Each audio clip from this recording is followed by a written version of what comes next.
Tässä mennään Scania 770 S:llä Tampereen moottoritietä. Ratin takana on Scanian tuotepäällikkö Jussi Kilpeläinen. Hänellä on takavuosilta ajokokemusta Vantaan hiilikuljetuksella. Silloin oli Scania R580, niin kova sana.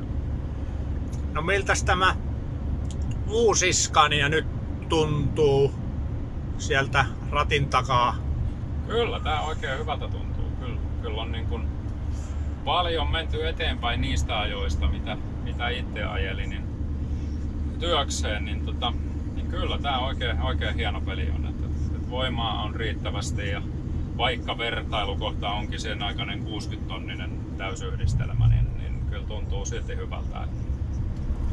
Ja ohjaamo ergonomia on muuttunut huomattavan hyvä näihin vanhoihin, mitä itse on ajellut.